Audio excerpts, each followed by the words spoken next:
When I thought about brothers who are making an impact in our communities all over, you definitely came to mind. I remember you being who you were back when I met you, but then also seeing the work that you are doing today and how it connects with everything that's going on in culture, and particularly with this series, Sharing Your Voice and the elections.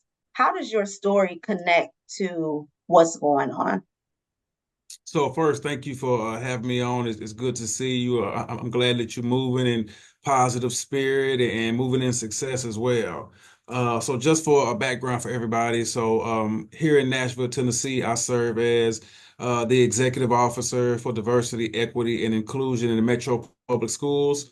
Prior to that, I served 4 years in our mayor's office as the chief diversity, equity, and inclusion officer. And everything with me, as we talk about where we are in this space right now in education, civically, really begins with my story. I'm originally from Knoxville, Tennessee.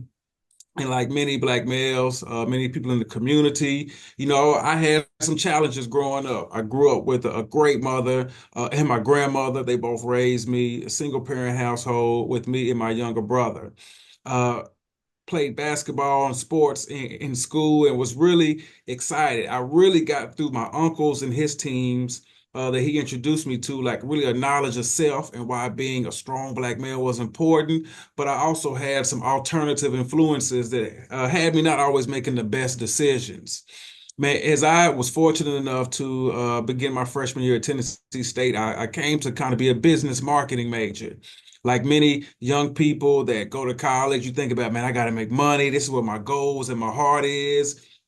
My sophomore year, something that really changed my life trajectory and really gave me the purpose and the passion to move forward was a traumatic event. My sophomore year at Tennessee State University during the summer, my best friend was killed by gun violence in Knoxville.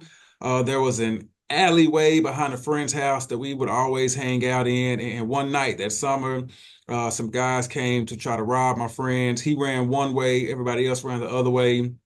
And unfortunately, at 19 years old, he lost his life.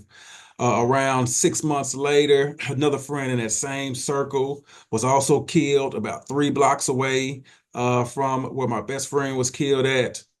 And the purpose from that trauma came from, again, I say I was raised by my grandmother and my mother. I made a promise to my grandmother, and I made a promise to my best friend's mother at 19 years old that I was going to change my life, that I was going to start doing what was necessary to improve my community. And I wanted to then be connected to the people that made the policies, the practices that for so long had the young males that looked like me in my community feel as though there was only one or two way out: sports, selling drugs, right? So I had a lot of friends not only dying, but ending up in jail. So I wanted to change that. Hence how I started volunteering and working at the state Democratic Party. From that promise, probably about a year later, I changed my major from business marketing to political science. And then I Mm. started taking up my minor in Africana studies because I was going through the phase of trauma, trying to figure out who I am, how to create myself. But how did I understand the civics of the day? How do I understand how to maneuver in a condition in a world that wasn't always fomented for me to be successful? So fast forward, I've worked as in leadership in the labor movement. I've worked in leadership within the mayor's office. Now I'm in leadership within the public education. I serve as a mentor. I co-chair here locally our local My Brother's Keeper Alliance that works on Black and brown boys. So Mhm. my essence, through my purpose and my passion, is through the trauma of my best friend's death, but the promise to my grandmother. So everything I do is to honor that promise and that purpose that God instilled in me, unfortunately, when my best friend was killed. So I Yeah. moved in And that what's manner. his name? And what's his name? Man, rest in peace to James Evans Jr. Yes, James Evans Jr. Yeah, so he always he's tatted on me. And I stay in contact with his mom and everybody. So it fuels me today to really do the work that I'm doing in public education to ensure that Black males, brown, Hispanic males also understand the greatness within them. And it fuels how I really try to work to engage Black men and boys to be more civically astute, civically engaged. And I have Mhm. a philosophy around the Malcolm X, Marcus Garvey philosophy around self-determination, around being strong to have a cultural identity that we can format who we want to be and how we want to move together. And I think how we move together is the space that I'm hoping that we format for young Black males and we format for Black and brown men in general. So the tragic loss of your best friend, that really put a battery in you to want to make a change. But I also know in that, you experienced a lot of trauma. Did in the moment while you're, looking to make changes, did you want to retaliate? Were you angry? What was going through your mind besides wanting to make that change for the community? I mean, there was a lot of anger, a lot of frustration, uh, definitely the thoughts of like retaliation, right? Because again, I'm still a young male, still being influenced, and there was not a straight positive through line from that event to me now wearing suits and being connected to dignitaries. There was a point in time as well where, I was drinking with friends, trying to numb the pain of that because it was like this was a friend of mine who I spent a lot of time with Mm, over his house, traveling out of town. Like this was my guy, my guy. And unfortunately, he made some bad decisions that got him caught up there. At that time, also, another part of my story that I tell during that time is I got arrested. And I got arrested and pulled over by the police. Again, police tact, again, we talk about policy. They pulled me over for a broken light window. They said I had a broken tail light. So everybody that knows the policies that have been used for Black males and Black communities before, I got pulled over and I got arrested that evening because I was found with a gun. And the reason I had a gun is because after a little bit before, but really after my best friend was killed, everybody who was a part of that network of mine, it was a friend circle, we all purchased guns, right? And again, as easy as guns are able to be found today, back then it was a little bit harder, but it wasn't much harder. And this is like mhm, 1999. So I actually, spent a little time in jail for that while in college, right? And luckily, I was able to have support to get out.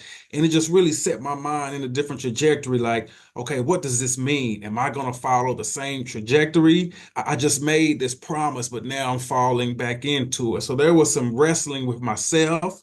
There was a lot of wrestling with God, asking why, right? I grew up in the church, right? Family grew up in the church, had some ebbs and flows of what church meant to me, but this was a point I was questioning God, myself, and what's really going on.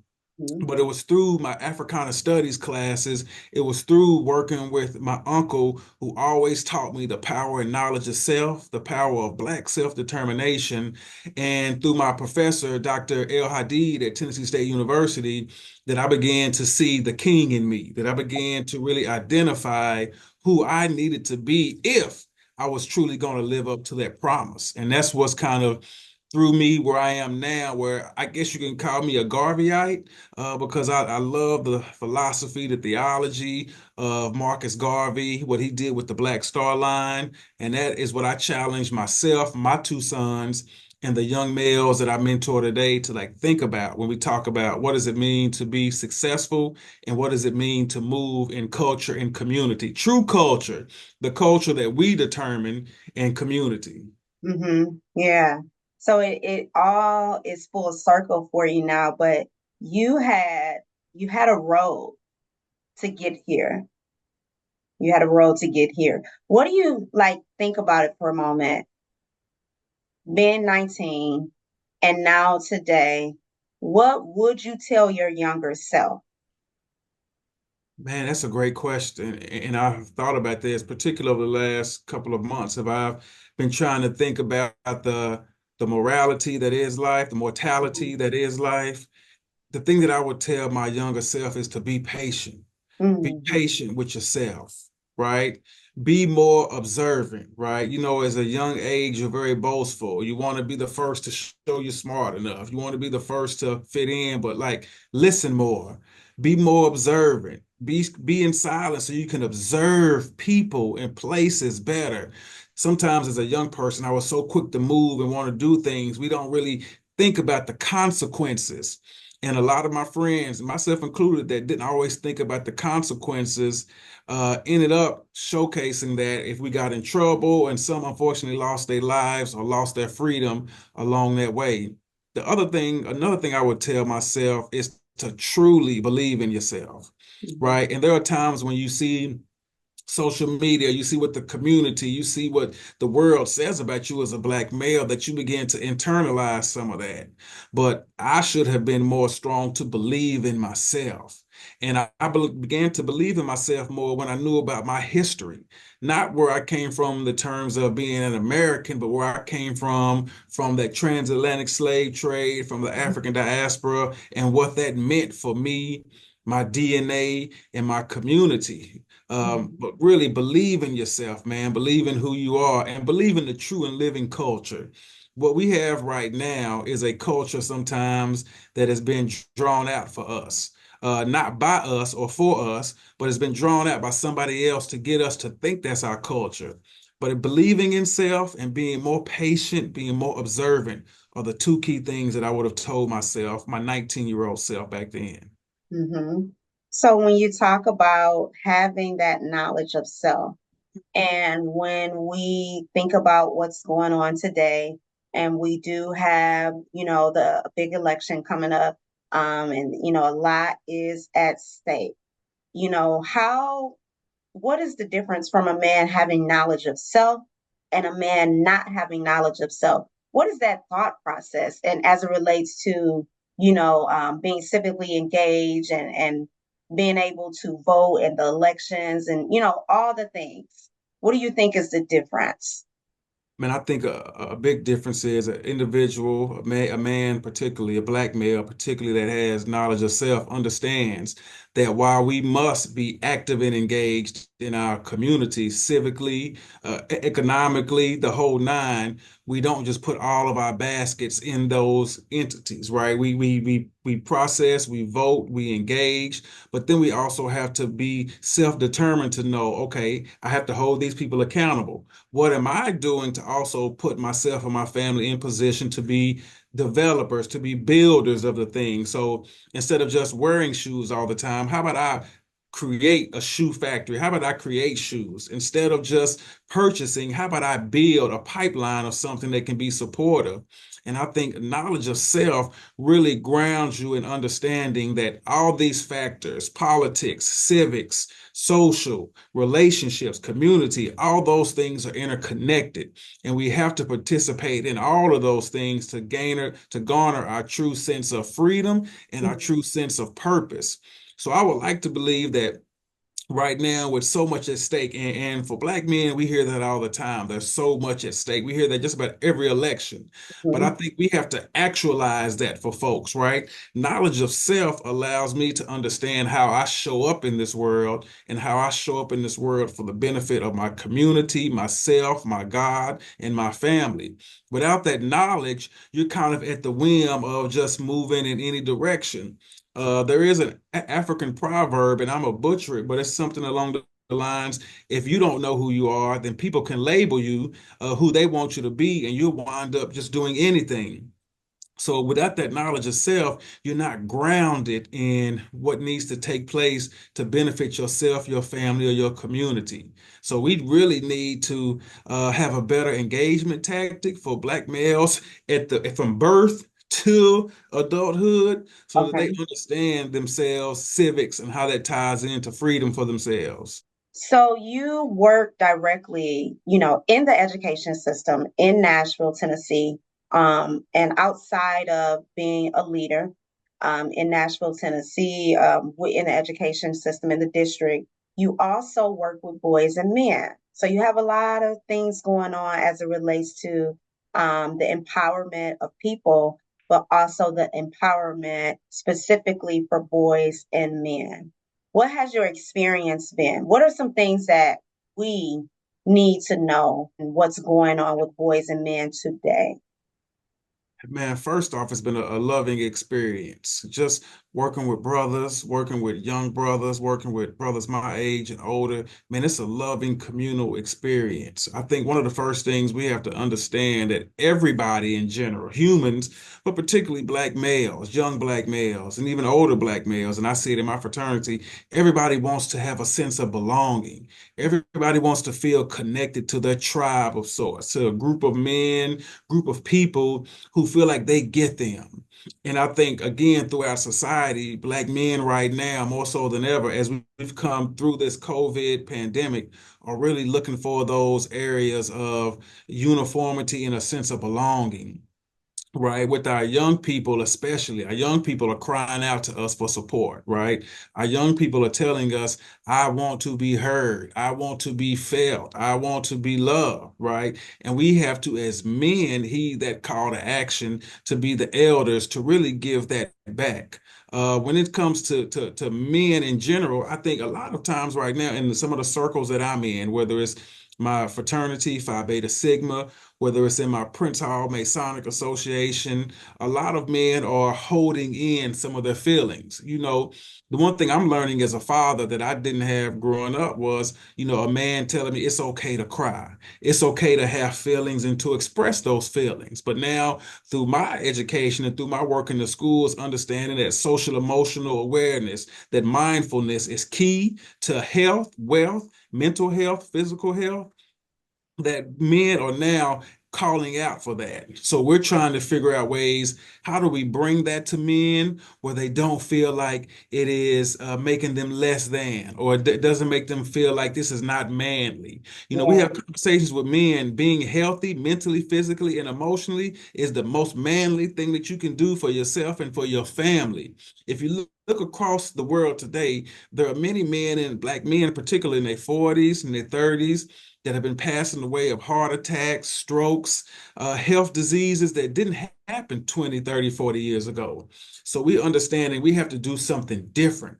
Our bodies have to do something different. One of the best books that I'm reading right now and sharing with black men is a Okay. book called Man, Heal Thyself, really giving a holistic, affirming approach that black men can take. And this was based off of some of the work that was taking place through the Million Man March. So we're seeing that right now black men are trying to find their place in this world. They're trying Hmm. to identify how do they make moves of progression in this world. And I hope that the organizations that I'm a part of, that we're creating a culture, we're creating spaces, we're creating opportunities for black boys and black male voices to be amplified and for them to come to a place of recognition of their greatness and how we can all work together. Black men, black women, non-black and brown people, how we come at the table of humanity and at the table around human rights to really drive purposefully what we need to have freedom in this country.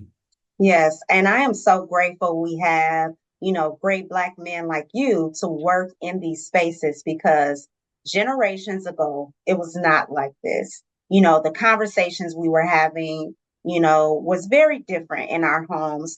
A lot of the times the men were not talking, they were not expressing themselves, and there was not as much expected from them. But now we live in a time where they kind of been forced to adjust to what's going on as it relates to health and wellness and mental wellness and all of those things. And so the work that you are doing is helping men to navigate, what is this about? Like what does this mean? And how do I show up today? How do I show up in my marriage? How do I show up Yep. raising my children, and how do I show up in the community? Because generations before, maybe my father, he's not familiar with this, but this is something that I, have to, take on. I'm willing to take on, and Yep. what I'm loving and what I'm loving about, men and Black men in particular, you are answering the call. I You know, appreciate that. I love that you are answering the call. There's so much out that we can say in the news and that is projected on you. But what I believe in, and the brothers I know, and that are doing things to make this world a better place, you guys are answering the call. And so that is why I wanted to have his voice conversation, because we need to see, and we also need to hear that you are answering the call in, in culture, in business, in education, in our families, in our communities. So I just want to commend you for showing up, for committing to your grandma and your friend, saying, you know what, in your name, I continue to do this work. That's a big task. That is a big Absolutely. task. Yeah. Um, Absolutely, but again, it's purposeful, right? So, as a man of faith, as a man of spirituality, it's what keeps me grounded. Just like anybody, there's days that I'm like, man, forget this. I'm tired of fighting for equity. I just want to live. I just want to be and go off somewhere, right? But then I think about I have two children. I think about their friends and what type of environment I want them to grow up in. So I Mhm. think about my friend, and sometimes, like I talk to the ancestors. Sometimes I reach out to him to say, hey, tell me what I should be doing right now. Am I making you proud right now, right? Thinking about how I knew him at a certain age at 19, up to 19, and I wish he knew me now in my 40s. But it's always a work in progress. And the men that I work with, the young people that I work with, I don't show up as an expert. I show up with expertise, but we all are in the process of learning together. We Mhm. all are in the process of understanding young people and why they're doing what they do, listening to them. So it's a give and take, it's an ebb and flow, but we're in this process to really heal with one another and really to show love amongst each other. There's nothing more powerful in this world than black love and love between man and woman, but love between our brothers is really what I'm hoping that we can put a fire out there in this city of Nashville that spreads across the country. And I know the city that you're in, city that other people are in, that I know brothers are doing this work, man, with that same energy around the Million Man March, if we can channel that energy of enlightenment, of self-mastery at all levels for our young black males and boys, man, we will set this world on fire. And that's why the black vote is always seen as the deciding vote in shifting the way that this country has been led. Think about all the changes in this society via the vote that black people, from civil rights movement to the movement right after segregation and Jim Crow, right after Reconstruction, black people have always led those movements, and those movements have then spawned other communities to benefit from those things that we started, that we fought for. So think about that. We're always at the forefront, and that's why now it calls for us to be even more engaged, but now be engaged with a plan and a purpose of self-determination so that we can live out our own wildest dreams. Not the American dream that they say, but our own wildest dreams. Mhm. So in moving forward into this November election, what are some tips that you have for the brothers and for us as a whole, as a community? So, and I'm gonna say my first statement without being negative. Like, we got to stop taking advice from celebrities, right? Stop letting celebrities tell us who to vote for, how to vote, what to do. We got to do our research, right? A lot of folks have a smartphone. We all have access to a library. Just because somebody says it on TikTok or Twitter doesn't mean that it's true. And we got to be careful because now with the new generative AI and those models that can create stuff as fact, we got to be able to fact check, right? So that's number one. That's number two. Number one, stop always letting celebrities dictate to us how we need to move and maneuver. Two, let's do our own research. We got to research and fact check folks to know what's true and what's not true. The third thing is we have to engage our brothers, our sisters differently. We shouldn't always come with the notion of you got to do this or else, or even using the terminology, hey, our ancestors died for this, your grandmother and grandfather died for this. While that's a relevant reason, we have to make the connection about how voting, about how civic engagement factors and can have a negative or a positive effect on our day-to-day lives, how civics and politics impacts gasoline, grocery prices, voting access, all the things that we say we care about, right? So we have to put the education out there for folks to be able to take it. And then we got to show up and meet Black people, Black men where they are, and we got to show up often. We can't just show up now once every 4 years and say, you got to do this. We Mhm. really need to, as a community, help everybody create what's your plan to go vote. Yes, you're registered, great. Now, what's your plan to go vote? Let's help make a plan for everybody to go vote. How are we organizing? Like Dr. King in his book, Where Do We Go From Here? Chaos or Community, spoke about what are our civic organizations, Black civic organizations doing to rally our troops? What is our D9 organizations doing? In every city, they should be now strategizing and planning how to get people to the polls, creating plans. What are our churches doing? Are our churches educating people on the policies and positions of both candidates, not just at the presidential level, but all the way down to the local level? We got to activate our social organizations to get back to the grassroots movement of civic education. If Mhm. we can start doing that, then we can put ourselves in positions to be successful. And last thing I say on this is that Black men, it's time for us to come. We got to show up. We got to show up, right? We see our Black women stepping up in mass numbers, not just in the election, but in leadership across. First, we got to show up and support our Black women. And then we also have to show up ourselves in leadership, learn how to move in leadership, learn how to be supportive of community so that we can take our community back. Because right now we need a moral and a values revolution within our communities to get back to that internal feeling of knowledge of self, holding our heads up high as who we are, and championing for what we need to be most successful. Awesome. Thank you so much, Ashford Hughes, for joining the His Voice series. You are one of the powerful forces in education, politics, and leadership. And so I just want to thank you so much for taking your time out to pour into us, to provide us with knowledge, to remind us of knowledge of self.